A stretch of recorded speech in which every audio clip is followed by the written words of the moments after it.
Blood pooled beneath Serafina's trembling body as she screamed through another contraction. The midwife's face went ashen, her wrinkled hands pressing futilely against the hemorrhage that wouldn't stop. "The bleeding won't cease," the old woman whispered, her voice carrying the finality of a death sentence. "She'll be gone within the hour." Thorn, the twin executioner, who'd sent 100 men to their graves without so much as a tremor in his hand, gripped Serafina's fingers with white knuckles. His scarred face, usually carved from stone, twisted with something no condemned soul had ever witnessed in those storm-gray eyes. Fear. Cale pressed his forehead against his wife's sweat-soaked temple, his breath coming in ragged gasps as he whispered prayers to gods he'd stopped believing in a decade ago. This woman, once a condemned witch they'd been ordered to watch burn at dawn, was now their entire world. 10 years of stolen happiness, 4 beautiful children sleeping in rooms down the hall, a life built from ashes and defiance. And it might all end tonight. "Shepherd's purse," Serafina gasped through clenched teeth, her voice barely audible over her own labored breathing. "Tincture, the blue bottle. Now." Thorn didn't hesitate. He was already moving his warrior's instincts, recognizing the command in her tone. Cale stayed, one hand pressed against the wound, the other cradling her face.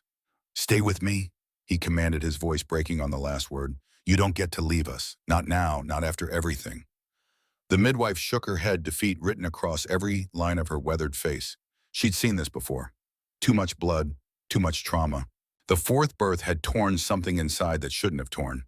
But Thorn was already returning, boots thundering across wooden floors, the glass bottle clutched in his massive hand. He uncorked it with his teeth, tilted Serafina's head back with practiced gentleness, and poured the bitter liquid down her throat.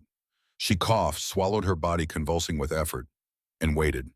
Cale pressed harder on the wound, his own blood mixing with hers where his nails dug into his palms.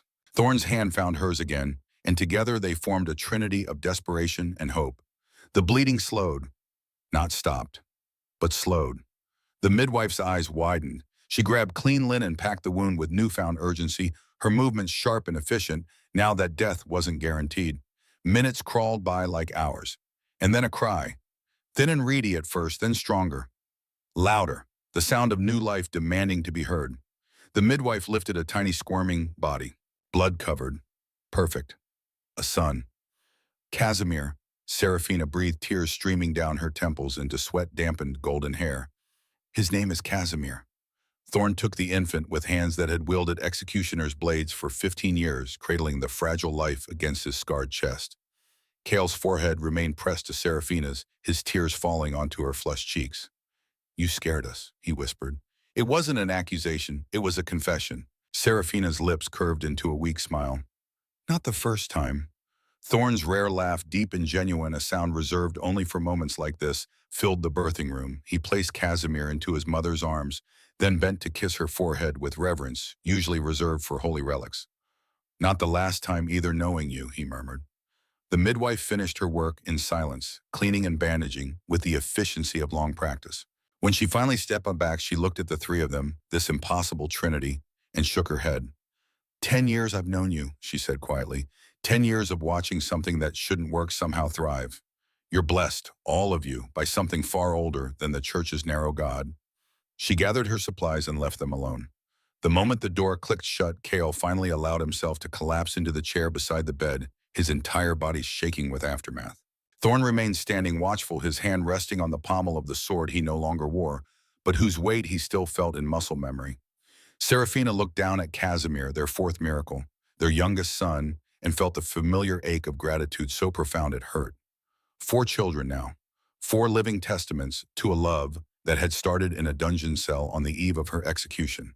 "Tell me again," she whispered, her voice hoarse from screaming. "How did we get here?" Cale lifted his head, red-rimmed eyes meeting hers with infinite tenderness. "You already know," he said softly. "I want to hear it anyway." Thorn moved to the window, staring out at the northern wilderness that had become their sanctuary. When he spoke, his voice carried the weight of memory. 10 years ago, he began, we walked into a cell to watch a woman burn, and suddenly they were no longer in the warm birthing room with its scent of blood and new life. With a shriek that made Serafina's teeth ache, she lifted her head from cold stone, blinking against torchlight that felt like daggers after 3 days of near total darkness. 2 massive figures filled the doorway, silhouetted against flickering orange. Identical in build and height, Broad shoulders that barely fit through the frame. Bodies built for violence. The twin executioners. They'd come early. The execution wasn't scheduled until dawn, but here they stood at midnight, torches in hand, faces hidden in shadow. Serafina's heart hammered against her ribs, but she refused to cower. 3 days chained to this wall had taught her that begging accomplished nothing. The guards didn't care. The magistrate didn't care. Father Matthias certainly didn't care. She was already dead, had been since the moment the gavel fell. So she lifted her chin and met their approach with eyes that had wept themselves dry. The taller one, or perhaps they were the same height, it was impossible to tell in the darkness, stepped forward first. Torchlight caught the scar running down his left cheek, a pale line through sun-darkened skin. "Serafina Whitlock," he said. His voice was deep, resonant, the kind that vibrated through stone. "We are Thorn and Kale Ravenshade Royal Executioners assigned to oversee your final hours." The second twin moved into the light. No scar on his face, but eyes the color of winter storms. The same dark hair, though his was cut shorter. The same dangerous grace in every movement. "The law requires that a condemned witch be attended through her last night." This one continued, his voice identical to his brother's, but somehow warmer. "To ensure you don't use dark magic to escape your fate." The absurdity of it almost made Serafina laugh. What magic? She had nothing. No power, no hope, no way out of this nightmare. Just cold stone and iron chains and the certain knowledge that dawn would bring agony beyond imagination.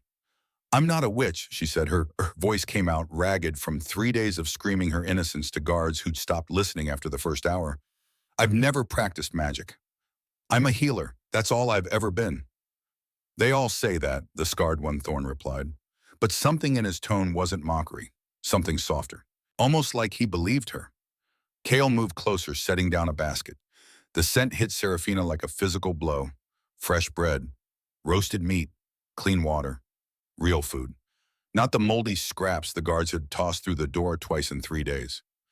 "The condemned are entitled to a final meal," Kale explained, kneeling so his eyes were level with hers. Up close, she could see they were silver gray, holding depths she couldn't fathom. "We brought provisions." Serafina stared at the basket like it might contain serpents. "Why show me kindness? You're executioners. You're here to watch me burn." "We're here to do our duty," Thorn said, crouching on her other side. Now she was flanked by their larger frames, their heat radiating through the cold dungeon air. "But our duty doesn't require cruelty." Kale reached into the basket and pulled out bread, tearing off a piece. He held it to her lips with surprising gentleness for a man whose hands were stained with the blood of the condemned. "Eat," he said softly. "You'll need strength." "For what?" Serafina asked, bitter laughter bubbling up from somewhere deep and broken. "For burning. Does it matter if I'm strong when they tie me to the stake?" "It matters," Kale replied, his voice carrying unexpected conviction. "Everything matters until the last breath." Something in how he said it, how they both looked at her with eyes that held neither contempt nor pity, but something closer to respect, made tears spring forth again. She'd thought herself cried out, but apparently grief had deeper reserves than she'd known. She let Kyle feed her the bread. It was fresh, still warm from the baker's oven, and she nearly sobbed at the simple pleasure of it. How long since she'd eaten anything but stale crusts and moldy cheese? Thorn held a water skin to her lips, and she drank gratefully cool liquid, soothing her parched throat. "Thank you," she whispered when she could speak again. "Save your gratitude." Thorn said, his expression unreadable in the flickering torchlight. "The night is long and there are things we must discuss." Fear spiked through her exhaustion. What kind of things? What did executioners need to discuss with the condemned beyond the mechanics of death? But Kale's hand came up to brush a strand of golden hair from her face, the gesture surprisingly tender for a man built like a warrior. "We need to understand the truth," he said quietly. "Starting with this, how did a woman your age remain untouched by any man?" Heat flooded Serafina's cheeks despite the cold. They knew, of course they knew. The magistrate's physician had examined her, confirmed her virginity as part of the trial's humiliation. "How did you—" "It's in the records," Thorn explained, his tone matter-of-fact. "The physician noted it, said it was unusual for a woman of 23 years to be unclaimed."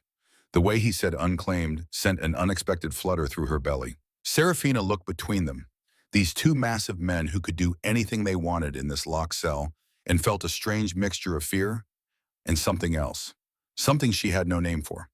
"I never wanted the men in my village," she said quietly, meeting first Kale's gaze, then Thorn's. "They were rough, crude. They saw women as property to be used. I wanted something different.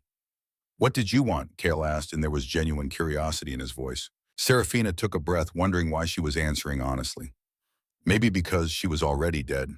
Maybe because these men, for all their capacity for violence, looked at her like she was a person rather than a witch to be burned. I wanted to be seen, she admitted. Really seen. Not just for my face or my body, but for me. I wanted someone who would care about my pleasure, not just their own. I wanted to matter. The twins exchanged a glance, some silent communication passing between them that she couldn't interpret. Then Thorne spoke his words, measured and deliberate. The charges against you. Tell us everything. So she did. She told them about her mother who taught her to brew healing teas before the plague took her 5 years ago. About the herbs she grew in her garden, chamomile for sleep, willow bark, for fever, yarrow, for wounds. She told them about 8-year-old Emma, the farmer's daughter, who'd been burning with fever for 3 days. About how Emma's mother had begged Serafina for help when the village physician pronounced the child beyond saving. I gave her willow bark tea, Serafina said, her voice shaking with remembered fear and fury, and cool compresses to bring down the fever. I sat with her through the night. By morning, the fever had broken. Emma lived. When Father Matthias called it witchcraft, Kale said softly, it wasn't a question. He said I'd used dark magic to cheat death, that I must have made a bargain with demons. When I tried to explain it was just medicine, just a knowledge my mother had passed down, he said that knowledge itself was demonic, that only God has the right to decide who lives and dies. Thorne's jaw tightened, a muscle jumping beneath the scar on his cheek. What about Magistrate Blackthorn's son? The memory made Serafina's stomach turn. She closed her eyes, but the images came anyway. Lucian Blackthorn tried to force himself on me, she said flatly. In the market square in broad daylight. He was drunk. He grabbed me, started tearing at my clothes. I fought him off with a cast iron pan, broke his nose, gave him a scar he'll carry for life. Good, Kale said with quiet venom. His father decided I'd bewitched Lucian. That no son of his would want a common healer unless she'd use magic to seduce him. The crop failures gave them the perfect excuse. Drought ruined the harvest, but it was easier to blame a witch than admit the magistrate had mismanaged the grain stores. Thorne's hand found hers where it lay shackled against cold stone. His fingers were warm, calloused, surprisingly gentle as they wrapped around hers. We're listening now, he said simply. What good does it do? Serafina whispered, fresh tears spilling down her cheeks. You can't stop what happens at dawn. The sentence is passed. The pyre is built. I'm going to die screaming, and everyone I ever helped will watch and believe I deserved it. Maybe, Kale said, his thumb brushing away her tears with unexpected tenderness. Maybe not. The night isn't over yet. Something in his tone made her look up sharply. What do you mean? The twins exchanged another glance. Some decision passed between them in that silent language only they shared. Then Thorne spoke, his voice low and serious. We've been executioners for 15 years. We've sent many to death. Murderers, traitors, those who truly deserved their fate. His eyes held hers unflinching. But we've also seen innocent people die because it was convenient, because someone powerful wanted them gone. We've learned to recognize the difference. And you think I'm innocent? Hope flared in Serafina's chest, fragile and desperate as a candle in wind. We think, Kale said carefully, that the evidence against you is thin, that your real crime was being a woman with knowledge and independence, that you threatened men who wanted to control you. But that doesn't change anything, Serafina said bitterly. The sentence stands. Maybe, Thorne repeated his brother's word, unless we find a reason to delay the execution, to demand a retrial, to make enough noise that someone important has to listen. How would you do that? She didn't dare let herself hope, but couldn't help asking. Kale's hand came up to cup her face, his palm warm against her cold skin. By gathering evidence tonight, by asking the right questions, by making sure that if you burn tomorrow, the world knows exactly why. And if we can cast enough doubt on the charges, if we can get word to the right people, the king himself might intervene, Thorne finished. Lord Chancellor William Ashford owes us a blood debt. He's one of the few honest men left in the capital. If we send word tonight with enough evidence of your innocence, enough questions about the proceedings, we might buy you time. It was a slim hope, a thread so thin it might snap at any moment.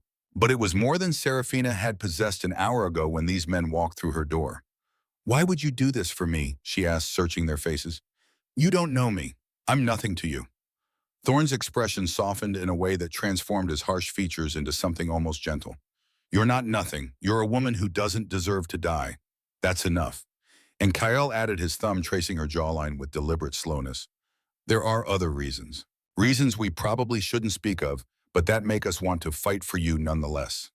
The way he was touching her, the way Thorne still held her hand, suddenly felt different. More charged, more intentional. Seraphina's breath caught as she recognized what she saw in their eyes. Desire, raw and undeniable. You can't mean that, she whispered. I'm a prisoner, about to be executed. You're executioners. This is impossible. Many impossible things happen in the darkness before dawn, Thorne said quietly. And we've learned not to waste precious time pretending we don't feel what we feel. Kale's fingers moved from her face to her throat, tracing the line of her pulse where it hammered wildly beneath pale skin. Your heart is racing. Is that fear or something else? Seraphina knew she should say fear, knew she should push them away, maintain whatever dignity remained to a condemned witch in chains.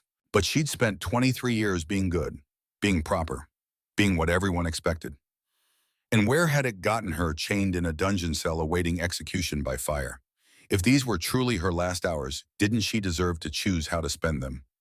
Something else, she admitted, her voice barely audible in the torchlit darkness. The admission hung in the air between them, heavy with possibility.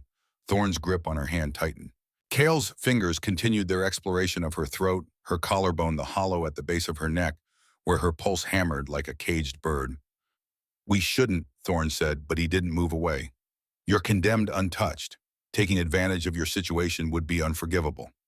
I'm not asking you to take advantage, Seraphina heard herself say, shocked by her own boldness. I'm asking you to give me something real, something that's mine. If I'm going to die tomorrow, I want to know what it feels like to be wanted, to be touched by men who actually see me. Kale's eyes darkened with hunger barely restrained. You don't know what you're asking for. We're not gentlemen, Seraphina. We're executioners, warriors. Our hands have killed more people than we can count. But you're being gentle with me now, she pointed out. Your hands are capable of tenderness. I can feel it. For now, Thorne warned, his voice rough with something that sent heat spiraling through her body. But if we start down this path, we won't be able to stop. Both of us would want you. Both of us would claim you. The implication stole her breath. Two men. Both of them. The impossibility of it should have terrified her. Instead, it made her feel alive in a way she'd never experienced. Then teach me, she whispered, meeting first Thorne's eyes, then Kale's. Show me. Give me one night where I'm not a witch or a prisoner or a victim. Give me one night where I'm just a woman being desired by men I desire in return. The confession hung between them like a drawn blade, dangerous, irrevocable, changing everything. Thorne's eyes blazed with something fierce and hungry. Kale's breathing grew heavier, his hand still resting against Seraphina's throat, where he could feel every racing beat of her heart. If we do this, Kale said carefully, each word weighted with intent, there's no going back. Even if we manage to save you, even if we get you a retrial and prove your innocence, you'll never be the untouched maiden again. Your virtue will be gone. Some would say we've ruined you. Seraphina almost laughed at the bitter irony. My virtue is going to burn with me at dawn. At least this way it means something. At least this way I choose how to spend my last night. Thorne leaned closer, his breath warm against her ear. And if we save you, if we manage to prove your innocence and get you free, what then? Then I'll have something beautiful to remember instead of just terror and pain, she whispered. Then I'll know what it feels like to be truly alive before facing death. And if by some miracle I survive, I'll have known pleasure from men who treated me with respect even when I had no power to demand it. The logic seemed to break through their final resistance.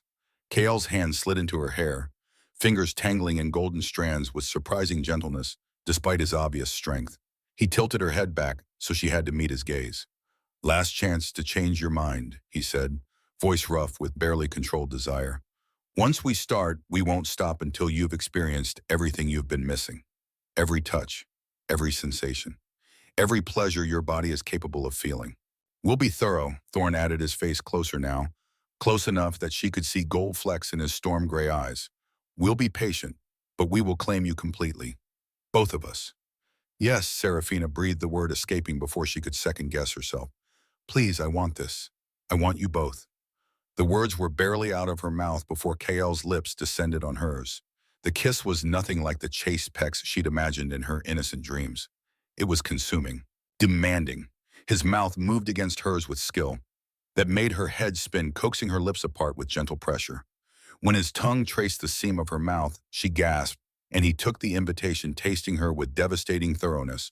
She'd never been kissed before, had no reference for what was good or bad, but instinct told her this was extraordinary, the way he explored her mouth like he was mapping territory he intended to conquer and cherish in equal measure. When Kale finally pulled back, Serafina was breathless, her lips tingling, her entire body awakened to sensations she'd never known existed. Before she could recover, Thorn turned her face toward him and kissed her with equal intensity but different technique. Where Kale had been demanding, Thorn was coaxing. His lips moved against hers in a rhythm that made her melt into him. His tongue danced with hers, teaching her how to kiss back, rewarding her attempts with low sounds of approval that vibrated through her chest. Beautiful, Thorn murmured against her mouth when he finally released her. So responsive, so eager to learn. The chains, Kale said, his voice rougher than before, edged with need. We need to remove them. Can't touch her properly with iron in the way. Serafina's heart leaped with hope, even as her body thrummed with new awareness. You're freeing me. Not exactly, Thorn said, producing a key from his belt. We're making you more comfortable. But you're still under our watch for the night, still in our care. Understand, the possessive edge to his words shouldn't have thrilled her. But it did. She nodded, watching as he unlocked the manacles around her wrists. The relief was immediate and overwhelming. 3 days chained had left her arms numb, her shoulders screaming with pain. Now as the iron fell away, she could move freely for the first time since her sentencing. Kael caught her hands before she could lower them, examining the raw, bleeding skin where the manacles had cut into her wrists. His expression darkened with something that looked like fury. They hurt you, he said, and it wasn't a question. It's nothing, Serafina said quickly, not wanting to break the spell of this impossible moment. Just scratches. It's not nothing, Thorn said grimly, pulling a small clay pot from the basket they'd brought. We'll treat these. Can't have you marked by iron when there are better ways to mark your skin. The promise in his words sent shivers down her spine. She watched as Thorn applied a soothing salve to her wrists, his large hands incredibly gentle, as he worked the medicine into her torn skin. It stung briefly, then eased the pain in a way that brought tears to her eyes, not from hurt, from kindness. These men, these executioners who dealt in death, were showing her more tenderness than anyone had in the 5 years since her mother died. Thank you, she whispered, her voice breaking.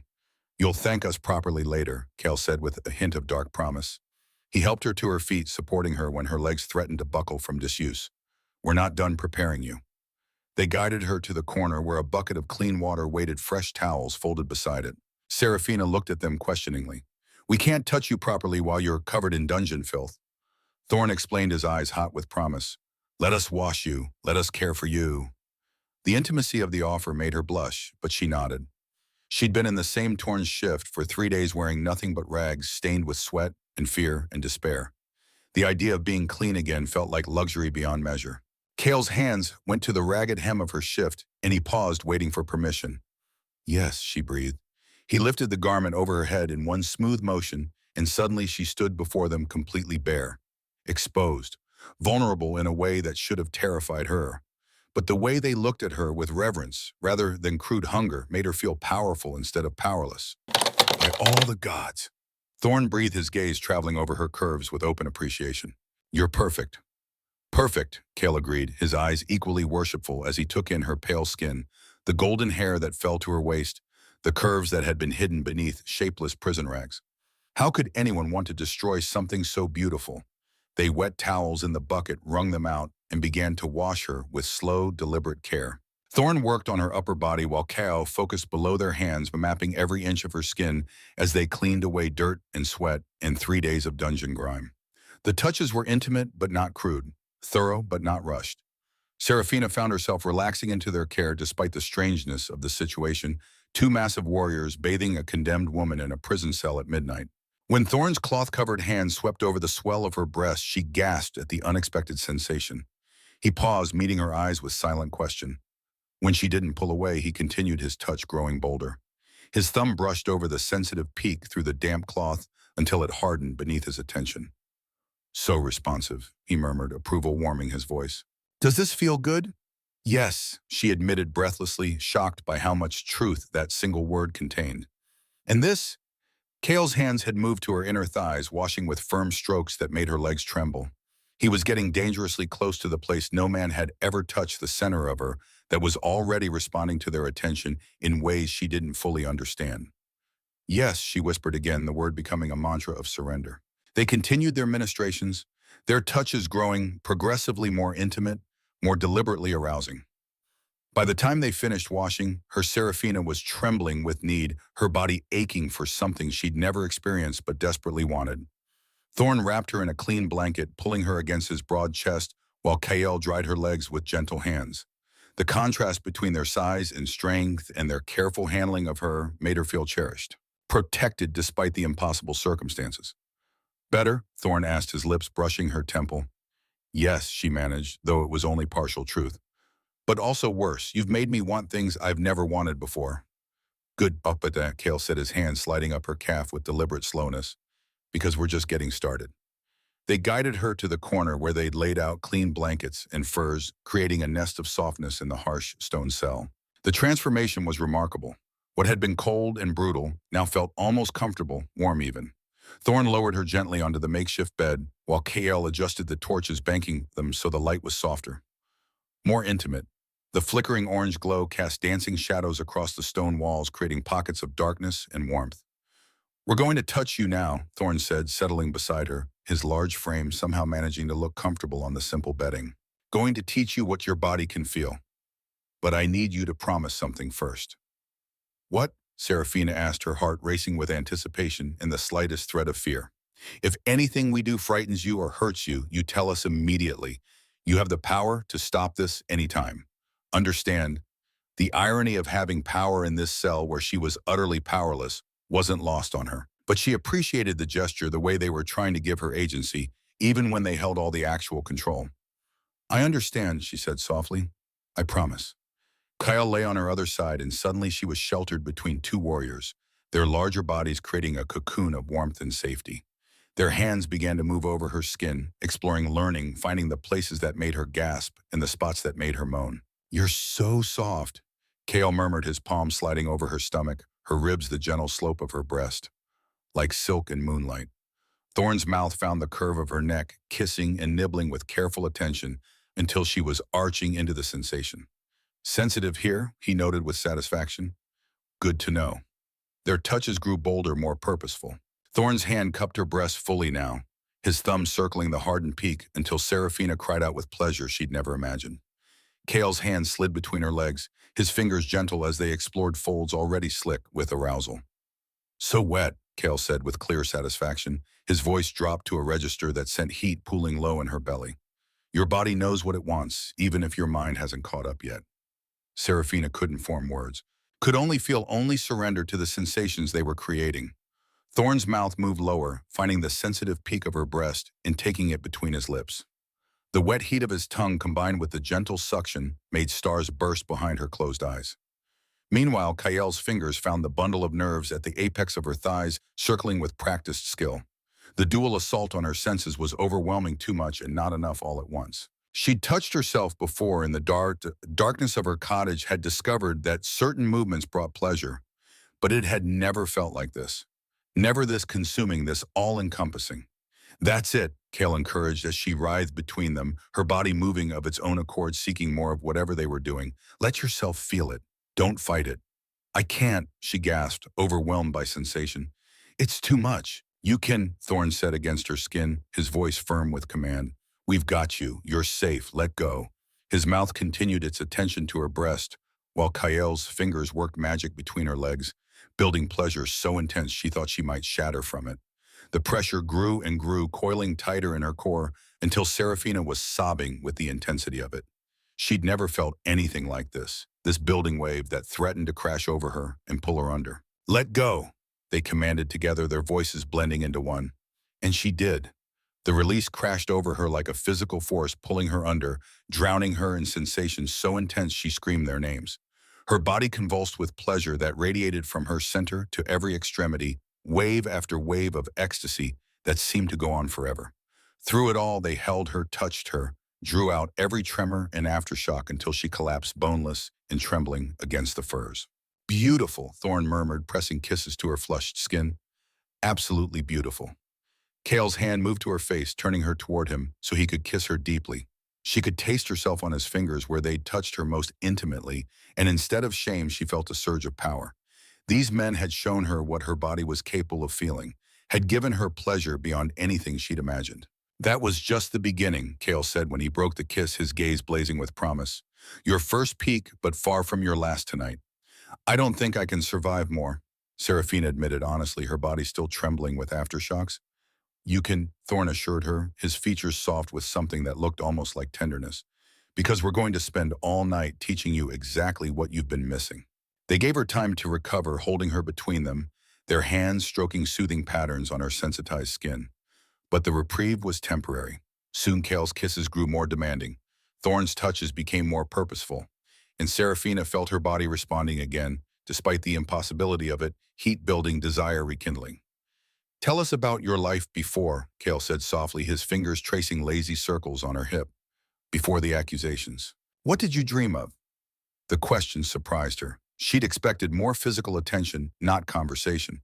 But perhaps they were giving her body time to recover while keeping her engaged. I wanted to be a healer, Serafina answered truthfully, her voice still breathless. A real one with proper training. I wanted to study herbs and medicine to help people without fear of being called a witch for it. I wanted a small cottage with a garden where I could grow healing plants. And love, Thorn asked, his hand resting warm against her ribs. Did you dream of that?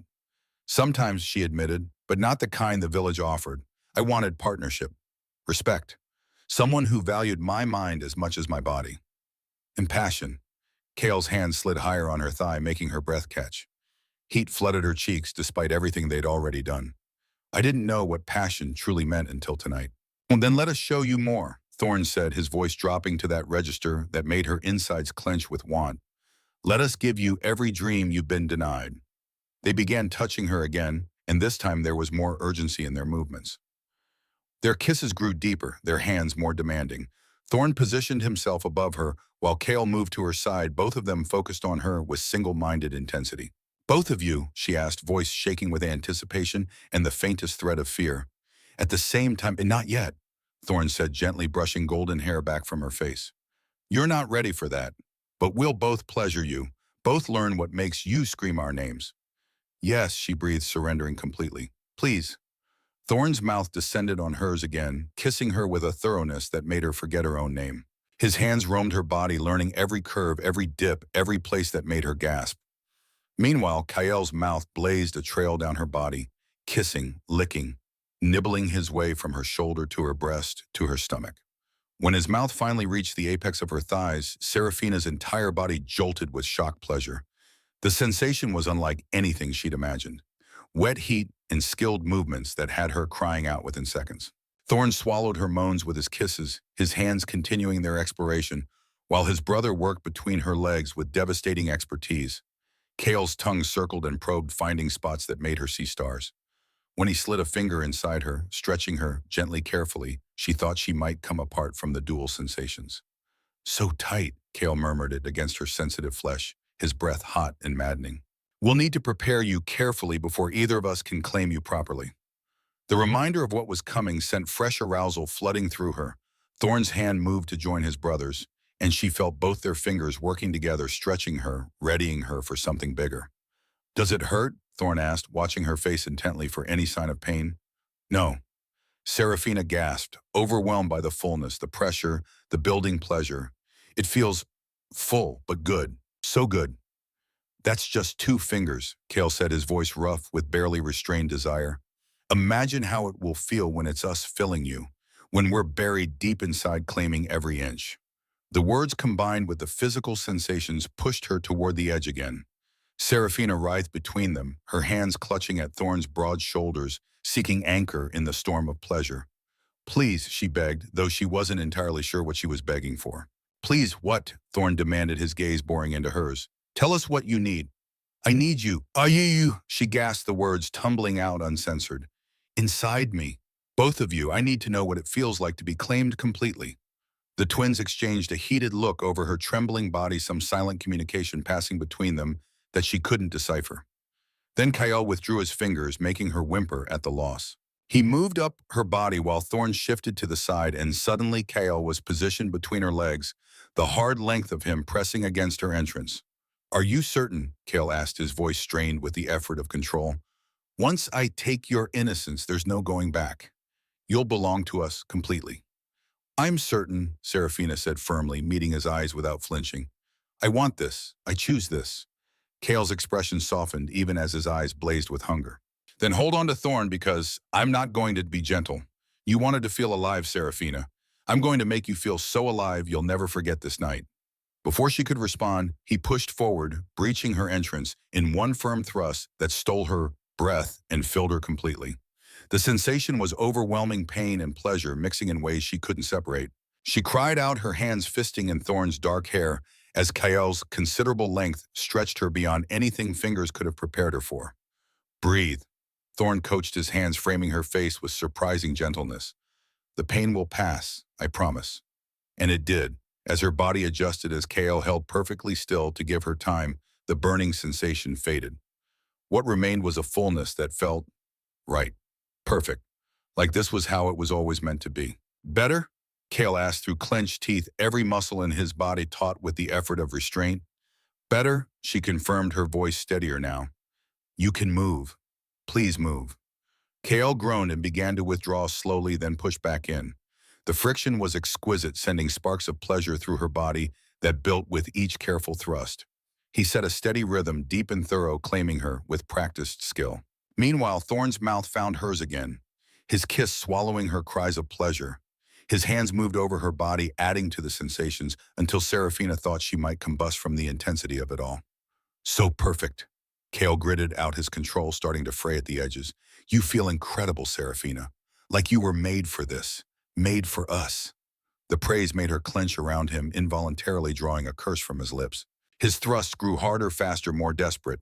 "I'm close," Serafina gasped against Thorn's mouth, feeling that familiar building pressure, but somehow more intense than before. "I'm going to tie him, then let go," Thorn commanded, his hands slipping between their bodies to find that sensitive bundle of nerves. "Show him how perfect you are." The dual stimulation, Kael's powerful thrusts combined with the Thorn's skilled fingers, pushed her over the edge into freefall. Serafina shattered with a scream that echoed off stone walls, her body clamping down on Kael with such force that he followed her over the edge with a roar. His release flooded her in hot pulses as he buried himself to the hilt, his powerful body shuddering with the intensity of his climax. They collapsed together, both breathing hard, hearts hammering against each other. Kael remained inside her for a long moment, his forehead pressed to hers, his gaze searching her face. "Mine," he murmured against her lips, the word carrying weight beyond simple possession. "Ours now, Serafina. Completely and utterly ours." "Ours," Thorn agreed from beside them, his hand stroking her sweat-dampened hair with surprising tenderness. "No matter what happens at dawn, no matter what the magistrate or the priest or the whole kingdom says, you belong to us now." Serafina felt tears spring to her eyes, not from pain or regret, but from the overwhelming emotion of being claimed so thoroughly. These men who dealt in death had given her life in its most primal, beautiful form. When Kael finally withdrew, she felt the loss acutely. But Thorn was already there with a damp cloth, cleaning her, gently tending to her, with the same care a husband might show his beloved wife. The intimacy of it, the aftercare following passion, moved her almost as much as the act itself. "How do you feel?" Thorn asked quietly, his features soft in the torchlight. "Changed," Serafina admitted honestly. "Like I'm not the same person who walked into this cell 3 days ago." "You're not," Kale said, settling beside her and pulling her against his chest. "That woman was a victim. This woman is a survivor. There's a difference, Amano." Thorn lay on her other side, and once again she was cocooned in their warmth, their larger bodies creating a barrier against the world. But even as exhaustion pulled at her, even as her body ached in new and unfamiliar ways, her mind couldn't stop circling back to the inevitable. "What happens now?" she asked softly, her fingers tracing idle patterns on Kael's chest. "You've taken my innocence, given me something beautiful. But the sentence still stands. Dawn is coming." "Now we write letters," Thorn said, his tone shifting from lover to strategist.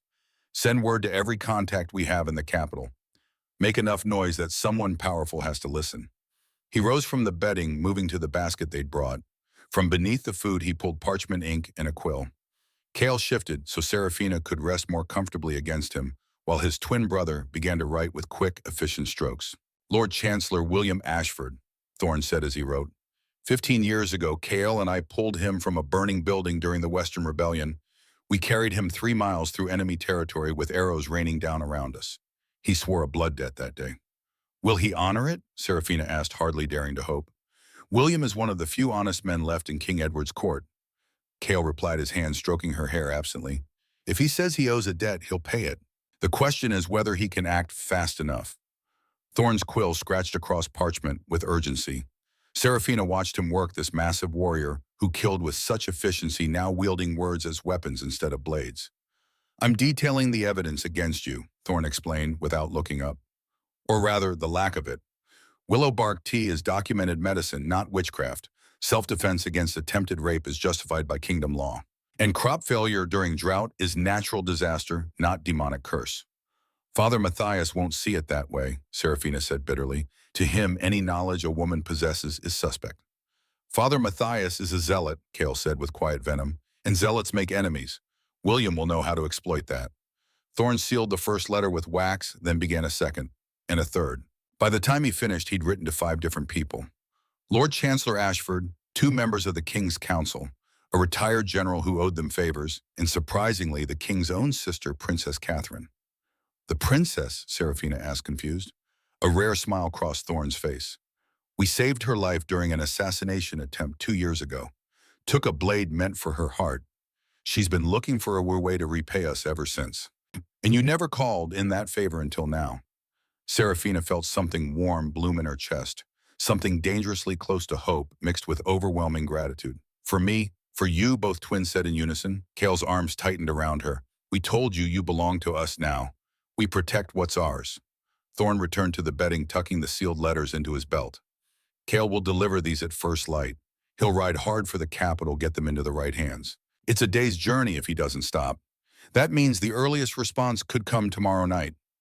But the execution is scheduled for dawn, Serafina said, her brief hope flickering like a candle in wind.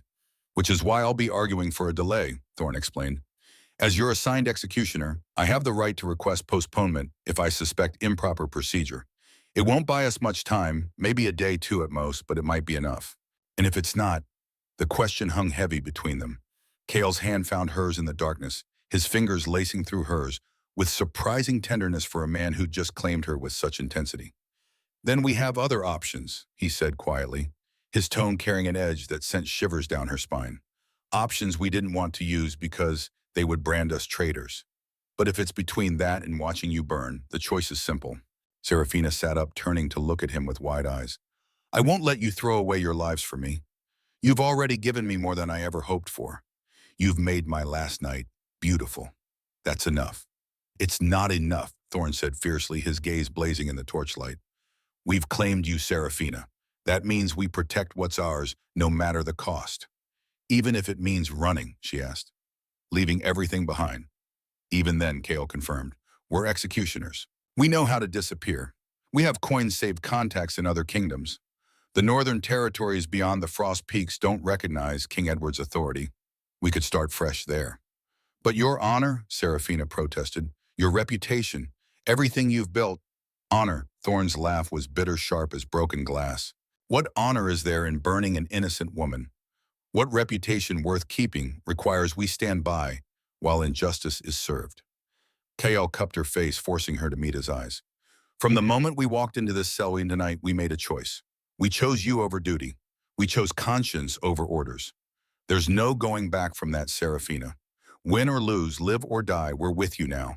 The declaration broke something open inside her, some dam she'd built to hold back the flood of emotions. Tears spilled down her cheeks as the full weight of what they were offering crashed over her. These men, these strangers who'd entered her cell mere hours ago, were willing to sacrifice everything for her. Their positions, their reputations, perhaps even their lives. Why, she whispered, searching their faces. Why would you risk so much for someone you barely know? Thorne's expression softened in a way that transformed his harsh features into something almost gentle. Because in 15 years of dealing death, we've learned to recognize what's worth saving. And you, Serafina Whitlock, are worth saving. Besides, Cale added, a hint of dark humor threading through his voice, we didn't barely know you. We knew you the moment we walked through that door and saw you counting stones to keep yourself sane. We knew you when you lifted your chin and refused to beg. We knew you when you told us about healing a dying child despite knowing it would be used against you. We knew your worth, Thorne finished quietly, even if you didn't. Serafina couldn't speak past the lump in her throat. Instead, she reached for them both, pulling them close, needing the solid warmth of their bodies to ground her in this impossible moment. They held her as she cried not from fear anymore, but from the overwhelming recognition that she wasn't alone. That even in this dark cell awaiting execution, she'd found something precious. Connection. Understanding. Maybe even love, though it seemed impossible to name it that after only hours. When her tears finally subsided, exhaustion crashed over her like a wave. The emotional intensity combined with physical exertion had drained her completely. Sleep, Thorne murmured, arranging the furs more comfortably around them. You'll need your strength for whatever tomorrow brings. I don't think I can sleep, Serafina admitted, though her eyes were already growing heavy, not knowing what's waiting at dawn. Then we'll stay awake with you, Kale said simply. Talk to us. Tell us about your mother, about your life before all this. So she did. In the quiet hours before dawn, wrapped between two warriors who'd become her unlikely protectors, Serafina spoke of her childhood, of her mother who'd taught her the names of every healing herb before she could read, of summer days spent in the garden learning which plants eased pain and which brought sleep. She told them about her father dead before she was born, and how her mother had raised her alone with strength and grace, about the cottage she'd inherited, the patients who'd come seeking her help, the satisfaction of healing wounds and easing suffering.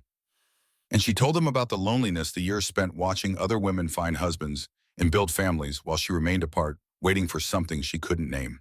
I never wanted the life they offered, she said softly, her head resting on Kale's chest while Thorne's fingers traced patterns on her hip. Marriage to some farmer who'd see me as property.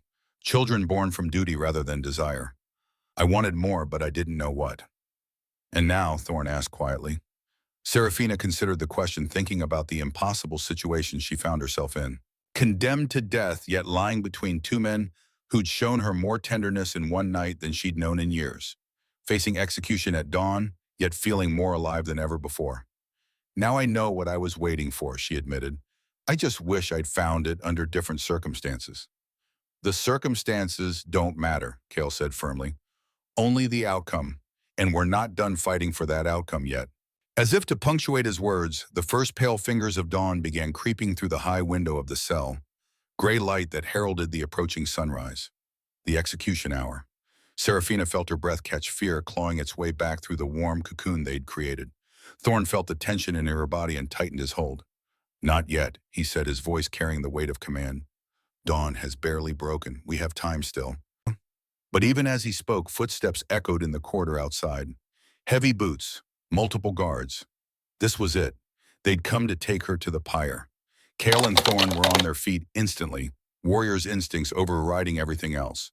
They positioned themselves between Serafina and the door hands, going to weapons they'd set aside during the night. But when the door swung open, it wasn't guards who entered. It was a single man, perhaps 50 years old, with gray threading through dark hair and the bearing of someone accustomed to authority. He wore fine clothes beneath a traveling cloak, still damp with morning dew, and his boots were mud-splattered, as though he'd ridden hard through the night. Lord Chancellor, Thorne said, surprise evident in his tone. What are you doing here? William Ashford's sharp eyes swept the cell, taking in the makeshift bed, Serafina wrapped in a blanket between the two executioners, the obvious intimacy of the scene. One eyebrow rose slightly, but he said nothing about what he observed. Your letter reached me an hour past midnight, he said without preamble. I rode through the night because the situation is more urgent than you know. The execution, Kale began, has been postponed, William interrupted, by my authority as Lord Chancellor and representative of the King's justice. But that's not why I came personally. He stepped fully into the cell, and now Serafina could see the exhaustion in his face, the grim set of his jaw.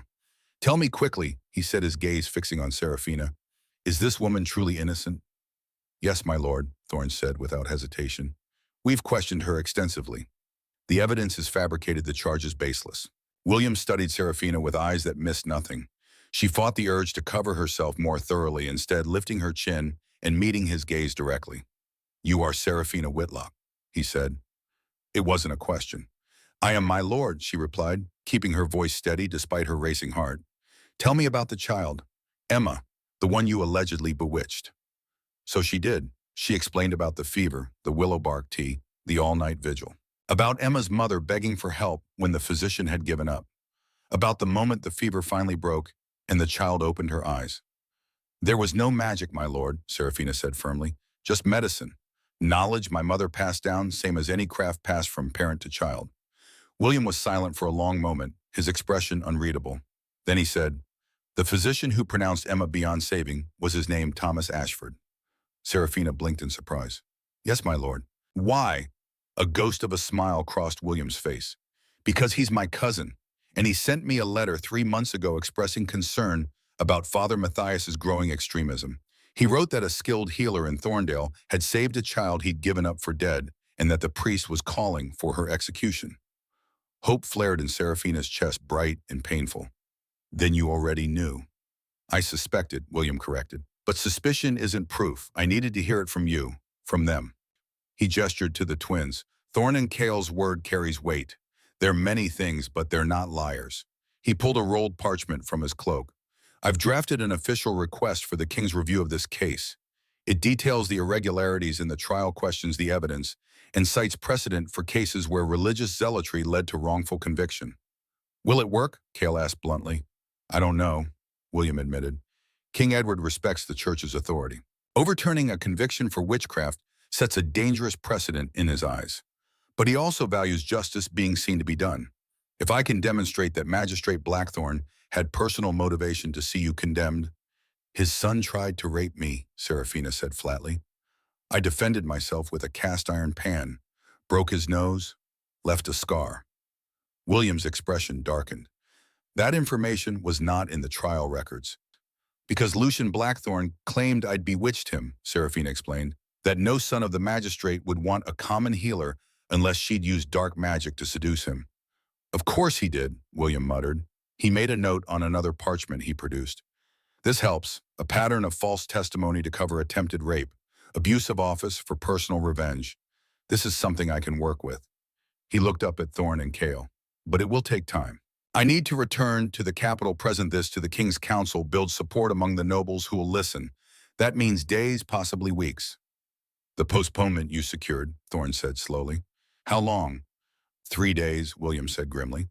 I claimed irregularities in the execution warrant that required review. It won't hold longer than that without arousing suspicion. Then we have 3 days to prove her innocence. Cale said, his jaw set with determination. Or 3 days to disappear, Thorne added quietly. William's sharp eyes fixed on them. If you run, you'll be branded traitors, hunted. The king doesn't forgive desertion, especially from his executioners. We know, Cale said simply. The Lord Chancellor was quiet for a moment, studying the three of them with an expression Serafina couldn't quite read. Then he sighed. 20 years ago, you pulled me from a burning building, he said to the twins. Carried me through hell while I was too wounded to walk. You saved my life at great risk to your own. You owe us nothing, my lord, Thorne said. That debt was paid when you agreed to help. Perhaps, William allowed. But I'll tell you this, if the king rules against her, if he orders the execution to proceed despite everything I present, you'll have 6 hours warning, enough time to disappear before anyone knows you're gone. It was as close to an offer of aid in their potential desertion as the Lord Chancellor could make, without explicitly breaking his oath to the crown. Thank you, Cale said quietly. William nodded once, then turned his attention back to Serafina. You'll be moved from this cell within the hour. The East Tower has more appropriate accommodations for someone awaiting the king's judgment. Thorne and Cale will serve as your personal guards. Officially, they're ensuring you don't attempt escape. Unofficially, he let the sentence hang, but the implication was clear. The twins would be her protection against any further attempts to harm her before the king could rule. I'm grateful, my lord, Serafina said, meaning it with every fiber of her being. Hold your thanks until the king rules, William said. The magistrate won't accept this postponement, quietly. Neither will Father Matthias. They'll see it as a threat to their authority. Watch for retaliation. We will. Thorne promised, his hand moving unconsciously to where his sword usually hung. William moved toward the door, then paused. One more thing.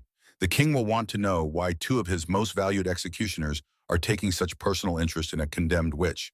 What should I tell him? The twins exchanged a glance. Some silent communication passed between them, that wordless language only they shared. Then Cale spoke, his voice firm and unwavering. Tell him we believe in justice, my lord, and that sometimes justice requires questioning authority rather than blindly following it. William's lips curved in a slight smile. That's a dangerous philosophy for executioners. Then perhaps, Thorne said quietly, we've been in the wrong profession all along. The Lord Chancellor left with that cryptic exchange hanging in the air. The moment the door closed behind him, Serafina released a breath she hadn't realized she'd been holding. 3 days, she whispered. We have 3 days. 3 days to prove your innocence, Kale agreed, pulling her into his arms. Or 3 days to plan our escape. Either way, Thorne said, moving to stand beside them, you're not going to burn. That much I promise you. Serafina looked up at these two warriors who'd entered her cell as strangers and were now willing to sacrifice everything for her. She didn't have words for what she felt. Gratitude seemed insufficient. Love seemed impossible after only one night. But whatever it was, it burned bright and fierce in her chest. Thank you, she said simply, for everything, for believing me, friend, for fighting for me, for giving me hope when I had none. Always, they said together. And in that moment, wrapped in their arms as pale dawn light crept through the high window, Serafina allowed herself to believe that maybe, just maybe, she might actually survive this.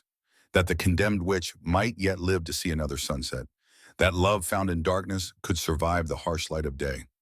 The East Tower was a different world from the dungeon cell. Serafina stood in the center of the circular room, hardly able to believe the transformation. Stone walls, yes, but hung with tapestries that softened the cold. A real bed with clean linens and thick furs, a table with chairs, windows, actual windows that looked out over forest and mountains, letting in pale morning sunlight. It's beautiful, she whispered, her voice thick with emotion. Thorne set down the basin of fresh water he'd carried up the tower stairs. It's temporary, until the king rules. But it's still more than I had yesterday, Serafina said, turning to face both twins. Yesterday I was counting hours until I burned. Today I have windows and hope. Kale crossed to her, pulling her against his chest with the easy familiarity of a man who'd already claimed her body. Today you have us. That's what matters. For the next 4 days they settled into a strange routine. Thorne rode to gather evidence, testimony from Emma's mother, witnesses to Lucian's assault. Kale remained with Serafina, her constant guardian and occasional lover. On the 5th night, Serafina woke to the sound of shattering glass. Kale was already moving, sword in hand, positioning himself between her and the window where 3 dark figures were climbing through. Assassins, hired killers with faces hidden behind black cloth. Stay behind me, Kale commanded, his voice deadly calm. But Serafina didn't cower. Her eyes found the oil lamp on the bedside table. As the first assassin lunged at Kale with a dagger, she grabbed the lamp and swung with all her strength. The glass exploded against the man's skull. He dropped like a stone. Kale's sword flashed silver in the moonlight, cutting down the second attacker with brutal efficiency. The third hesitated, fatal mistake. Kale's blade found his throat. Within seconds, it was over. 2 dead, 1 unconscious. Thorne burst through the door, sword drawn, face twisted with fury at finding the scene. Sarah, are you hurt? I'm fine, she gasped, still clutching the broken lamp base. Her hands were shaking now. Adrenaline fading. I hit one of them. Kale knelt beside the unconscious assassin, checking his pockets. He pulled out a coin purse heavy with gold. 200 pieces, Blackthorn's seal on the pouch. He hired them, Thorne said grimly, trying to silence her before the king can rule. Lord Chancellor William arrived within the hour, summoned by the commotion. He examined the bodies, the gold, the seal. This is attempted murder of a witness under royal protection, William said coldly. Blackthorn just gave me the evidence I need to bury him. After he left, Serafina sat on the bed, still trembling. Kale wrapped her in his arms while Thorne checked the window locks. You were brave, Kale murmured against her hair. You didn't freeze, you fought. I'm not just someone to protect anymore, Serafina said quietly, meeting his eyes. I can stand beside you. The twins exchanged a look of pride and something deeper. Respect.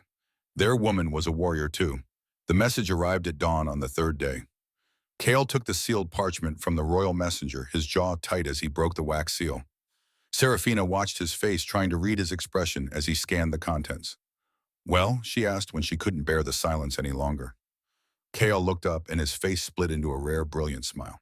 The king has ruled in your favor. All charges dismissed. You're free. Serafina's legs went weak.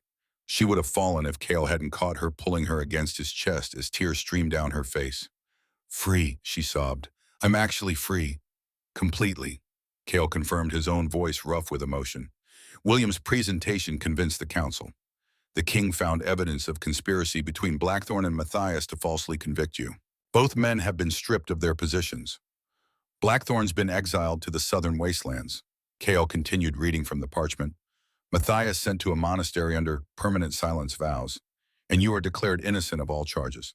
The relief was so overwhelming that Seraphina couldn't speak, could only cling to Kyle and weep not from sorrow this time, but from joy so profound it hurt. When Thorn returned that evening with official documents confirming her freedom, they celebrated properly. All three of them in the bed together, worshiping her body with renewed reverence. This time there was no shadow of execution hanging over them, no desperate urgency, just love and desire and the promise of future. But even in their joy, reality intruded. Blackthorn still has allies, Thorn said later as they lay tangled together in the aftermath. An exile doesn't mean death. He could return, could send others. The Lord Chancellor warned us, Kale agreed, said we should consider relocating for safety. Seraphina lifted her head from Thorn's chest. Where would we go? North, Thorn said immediately. There's a village called Northvale at the edge of the Frost Peaks. Remote enough to avoid notice, large enough to need a healer. And guards, Seraphina asked. What would you do there? We're done being executioners, Kale said firmly. We resigned our positions this morning, told the king we're escorting you to safety and won't be returning. You gave up everything for me, Seraphina whispered, overwhelmed once again by the depth of their commitment. We gave up death for life, Thorn corrected. Fair trade. The journey north took 7 days of hard travel. Each night they made camp under the stars, and each night they made love with the freedom of people who no longer had to hide. Under moonlight, Seraphina learned new ways to pleasure them both. Learned how to take Kyle in her mouth while Thorn moved inside her. Learned the exquisite sensation of being filled by both of them simultaneously, their bodies working in perfect rhythm. By the time they reached Northvale, she was thoroughly claimed, thoroughly loved, and thoroughly theirs. The village was small but welcoming. Within a month, they'd purchased a cottage with a large garden where Seraphina could grow her herbs. She opened a healing practice, and soon villagers were coming regularly, grateful for her skill, unconcerned about her past. Thorn and Kale worked as guards and combat trainers, teaching young men the art of defense. Their reputation as former royal executioners preceded them, but in Northvale it commanded respect rather than fear. 3 months after their arrival, a traveling priest came through the village. Father Benedict was old and kind. His theology focused more on love than fear. I've seen many kinds of partnerships in my travels, he said when he noticed how the three of them lived. The heart knows what it needs. If you wish, I could perform a private ceremony, binding you together in the eyes of the divine. The ceremony took place at sunset in a clearing surrounded by pine trees. Seraphina stood between Thorn and Kale, all three holding hands as Father Benedict spoke words of blessing. Do you, Seraphina, claim these men as your own? I do, she said firmly. Do you, Thorn and Kale, claim this woman as your own? We do, they said together. Then by the power vested in me and the grace of the divine, I declare you bound. 3 souls, 1 union. What love has joined, let no authority separate. That night they consummated their union with reverent passion, and 3 months later, Seraphina realized she was carrying a child. Their joy was immeasurable. The letter arrived on a cold autumn morning, delivered by a hooded stranger who vanished before Thorn could question him. Seraphina recognized the seal immediately. Blackthorn. Her hands shook as she broke the wax. The words inside were poison. 10 years in exile. 10 years watching my name dragged through mud while you built paradise. Pay 10,000 gold or I reveal what your husbands truly are, executioners who abandoned their oaths. Your children will be shunned as traitors' spawn. Kale's face went white with rage when he read it. I'll ride to his estate tonight. 1 throat cut, problem solved. No, Seraphina said firmly, placing her hand on his chest. We left that life behind.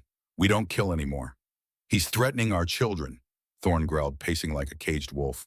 That changes everything. It changes nothing, Seraphina insisted. We face him with truth, not more blood. 3 days later, Seraphina rode to Blackthorn's crumbling estate alone on horseback, though. Thorn and Kale shadowed her through the forest, hidden but close. Godric Blackthorn was old now, his face lined with bitterness. He sat in a manner that reeked of decay and failed ambition. Come to pay, he sneered. I came to tell you no, Seraphina said, chin lifted. You were corrupt. I was innocent. The king's justice was served. You cannot stomach that truth. Your executioners abandoned their posts, Blackthorn snarled. That's desertion. Treason. They resigned with royal permission, Seraphina corrected. King Edward himself signed their release. You have no leverage, Godric, only impotent rage. Blackthorn stood signaling to guards. Then you'll disappear. No body, no proof. 6 men moved toward her, but Seraphina smiled. I wasn't speaking to you just now. I was speaking to Lord Chancellor William, who's been standing in your doorway for the past minute. Blackthorn spun. William Ashford stood flanked by royal soldiers, having followed Seraphina on the king's orders. Godric Blackthorn, William said coldly, you're under arrest for conspiracy to commit murder, extortion, and threatening a witness under permanent royal protection. As soldiers dragged the screaming magistrate away, Thorn and Cale emerged from the shadows. You took a terrible risk, Thorn said, though pride gleamed in his eyes. I knew you were watching, Seraphina replied, and I knew William would come. I sent him a letter 3 days ago detailing everything. Cale laughed, pulling her into his arms. Strategic. Our wife learned from the best. The threat was ended. Their family was safe. 1 week later, Seraphina went into labor with their 4th child, which brought them full circle back to the birthing room, back to the moment Casimir entered the world, back to Seraphina, nearly dying and saving herself with shepherd's purse. When the midwife finally left them alone, the 3 of them sat together on the bed. Seraphina held Casimir, while Thorn and Cale flanked her, their hands resting protectively on their growing family. 4 children, Seraphina marveled, her voice full of wonder. Alaric, our firstborn. Thaddeus and Isolde, the twins who came together. And now Casimir, our youngest. 3 sons and our precious daughter, Cale murmured, pressing a kiss to her temple. Our family is complete. Through the window, they could see their other children playing in the garden. 9-year-old Alaric teaching his younger siblings the names of healing herbs. 8-year-old twins, Thaddeus and Isolde, racing through the vegetable rows. And now Casimir, the youngest, completing their family. Tell me again, Seraphina said softly, how did we get here? Thorn's features softened with memory. 10 years ago, we walked into a cell to watch a woman burn. And instead we saved her, Cale continued. We saved each other, Seraphina finished. She looked at the 2 men who'd risked everything for her, who'd given up positions and prestige and safety to build this life, who loved her with a devotion that never wavered. Former executioners who'd become healers of a different kind. Warriors who'd chosen love over duty. Men who'd walked into darkness and brought light. I was condemned to burn, Seraphina said quietly, her voice full of wonder. I should have died screaming in agony, alone and terrified. Instead, I found you. Found this. She gestured to their home, their children, the life they'd built from ashes. Sometimes the condemned don't just survive, Thorn said, pressing a kiss to her temple. They triumph.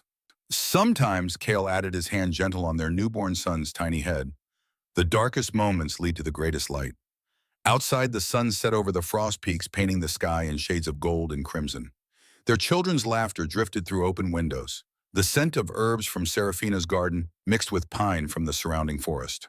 And in that moment, surrounded by family filled with love, safe in the arms of the men who'd saved her, Seraphina knew with absolute certainty that she would choose this life, this love, this family over and over again for all eternity.